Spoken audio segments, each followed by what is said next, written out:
moi, je pourrais dire et affirmer qu'il n'y a pas de transfert s'il n'y a pas de collectif.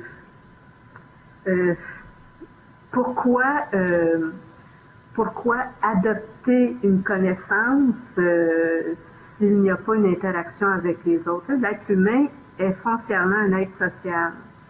Alors, déjà là, au départ, le transfert se fait dans une situation. Le transfert se prouve lorsqu'il y a une expérience de ce transfert-là. Puis l'expérience se fait habituellement ou la majeure partie du temps en contexte dans des situations où il y a une société, où il y a une communauté ou des petits groupes, si ce n'est que juste un duo. Alors, c'est sûr que là, on n'est plus dans un réseau, là, c'est des structures, mais des structures comme des dyades ou des triades, c'est quand même plus qu'un.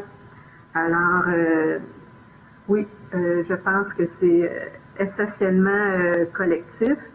Et plus il y a d'interaction, plus il y a de partage, plus la situation est complexe, plus on a besoin de ce partage-là, et plus il y a de transfert de connaissances, parce qu'on peut réutiliser, on a la possibilité d'expérimenter ce qu'on a vu, ce qu'on a appris, ce que l'on a lu, ce que l'on a partagé avec les autres. Alors, c'est vraiment dans le groupe.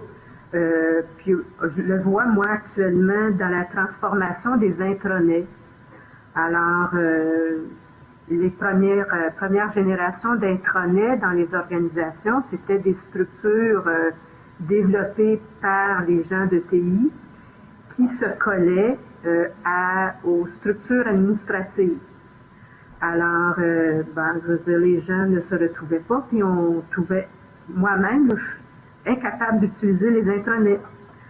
Maintenant, les intranets ont fait un 180 degrés et sont concentrés au niveau de la pratique et des communautés de pratique.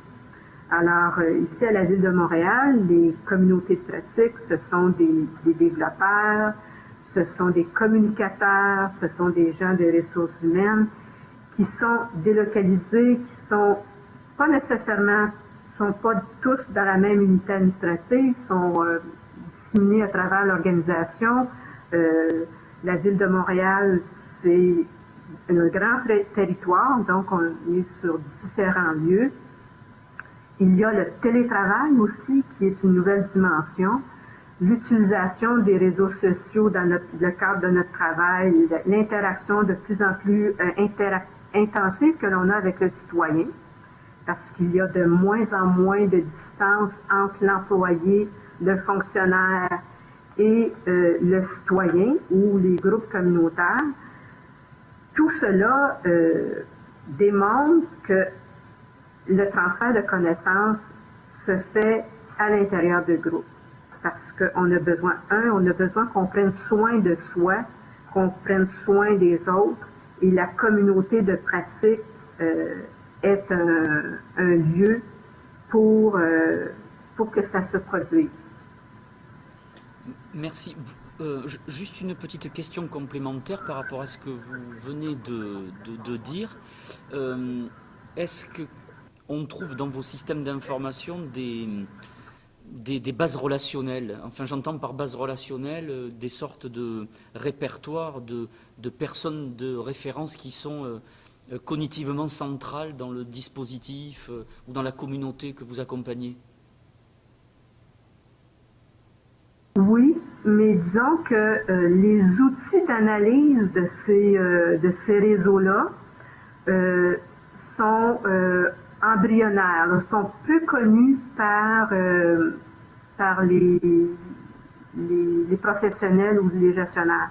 Mais ces outils-là sont de plus en plus populaires ou accessibles actuellement dans Internet.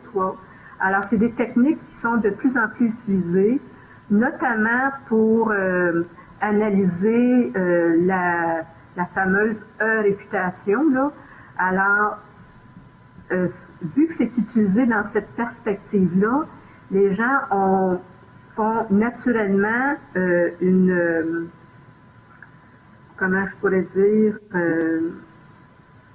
ils vont détourner l'utilisation qui sont généralement utilisées à prime abord par les organisations pour l'utiliser dans leur propre travail. Alors, les communautés de pratique, c'est extrêmement important de connaître le profil complet, le parcours de chaque membre d'une communauté de pratique, mais de connaître aussi ses relations à l'interne et ses relations à l'externe pour pouvoir avoir plus de marge de manœuvre, plus d'impact lorsqu'on fait une action ou qu'on veut amorcer un changement. Alors, oui, c'est des techniques qui commencent à être utilisées. Moi, c'est sûr là, que, comme chercheur, c'est des outils que j'utilise depuis des années, là, mais au niveau organisationnel, je suis agréablement surprise que des professionnels, autant des communicateurs que des ingénieurs, des arpenteurs géomètres, des informaticiens, utilisent ces outils-là maintenant. Alors, ce n'est pas seulement les gens de marketing, mais on a détourné positivement ces usages-là pour des fins beaucoup plus d'améliorer la prestation de service, améliorer les échanges et puis enrichir le partage. Là. Alors, c'est ça.